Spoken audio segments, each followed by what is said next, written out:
What do the hands mean this time? We've been charting the development of the album covers through the Run of Jewels, and this time the hands are gold again. They're taking on a little bit of an abstract shape.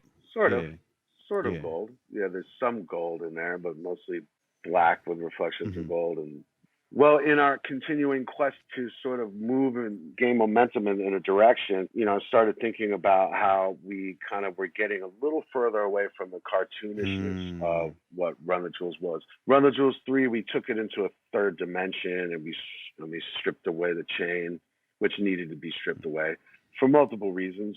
A, we had found a bigger meaning in just the hands themselves, and B, it's really annoying trying to come up with like a cool chain, you know, every time. Like, what should we do? A Cuban link? It's just Yeah, you run out of options and quick. run out of options quick. But as this thing is taking its change and making its metamorphosis into something else, it's also becoming less important that it's defined Hmm. in a certain in any cartoony way. Now, the third ones were based on the Nick Gazen drawing. We made 3-dimensional statues of that.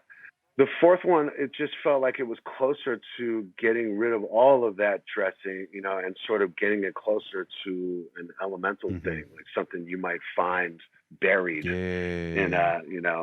in the future. And when I spoke to Sasenti, I was like, I'm looking for something that will suggest very clearly the Run the Jewels pistol and fist, but is way less defined. And we started playing around with different concepts for that. And I just was like, man, I couldn't help but want to see some low polygon Yeah, yeah, shit, yeah. because the era that I came up in being a kid, for us, the future looked like low polygon shapes. Right. That was Tron. Yeah. That was, That was the first 3D you video know, games. They were all, first yeah, 3D video games. There was the classic Star Wars video right. game. I don't know if you Yeah. remember that. That was all, but low polygon shape in some way represented the future. And yet at the same time, we've gone so far beyond that in design aesthetic or whatever. And how do you do that without it feeling like a retro, Right.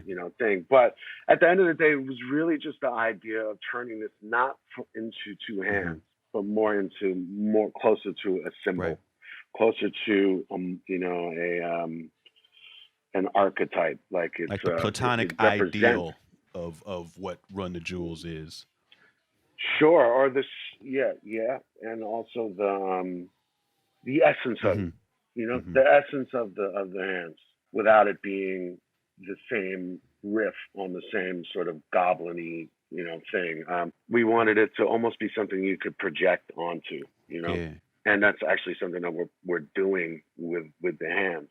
Every album we've had big ass hands that we hang. That's kind of our one expense for touring.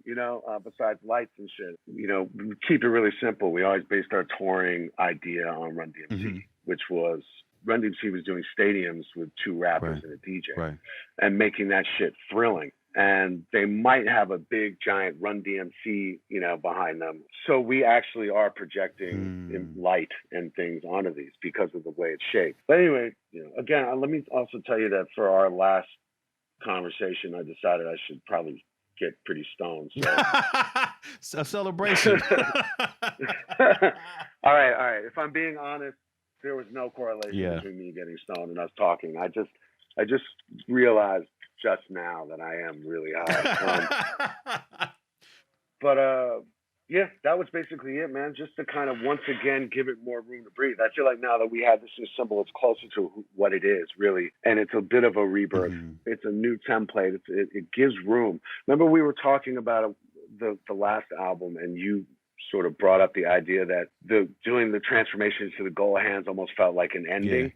As opposed to, and like kind of you were sort of seeming to question like where does it go from Exactly. there, and you were right about that. I think it was the end of the first phase of what we were doing to a degree, and Run the Jewels 4 was in some ways a fresh and new reboot. We had just done this really intense emotional album that had these strains of sadness and melancholy to some degree that had been woven in it. That was a record that we call our blue record, and colors of these records often are reflective of the way we feel about the record. That's why we made it a blue color palette. So Run the Jewels 4 really did feel like it was a fresh blast of energy. And, I always sort of imagine that this is like the alchemized version of that symbolism. And those are, by the way, also photographs. That's what a lot of Really? people don't Okay, no, I realize. had no idea. Mhm. That's amazing. We put a photograph of the actual hands, the models of the hands, somewhere in the artwork. I think it's in the artwork. But a lot of people don't realize that those are not drawings. Right. That those are actually photographs. And what Tim Sasenti did, who's just a genius, is that he shot because it's got all those different plates and those surfaces, those hard edges and those polygons, you can reflect light off of it and it can pick up things. So he shot those hands in the same position with multiple different lighting, colors of lighting. I see. And then he took them apart and comped them together. Oh, okay. So that's why it has this surreal, your eye gets tricked and Right, it doesn't because think that it's a photograph. in real, there's no way probably to get those real life reflections in one sitting. It had to be composite. Right. It's impossible. So that was the whole thing. But yeah, a lot of people I think didn't realize that they were photographs, which is fine. A lot of people didn't realize that the third one. Yeah. And Tim Sasenti, who I've been working with since I was Sleeping You're Dead, has this really amazing. He's a really amazing photographer, but he's also a really amazing, digital artist. Right. He really works the two together seamlessly. He did the same thing in a similar way with I'll Sleep in Your Dead. A lot of people thought that was actually like a drawing or just computer art.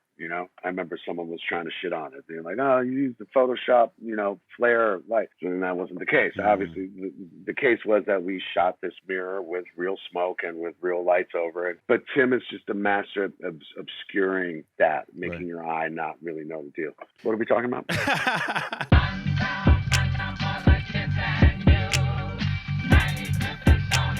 Stony Island Audio.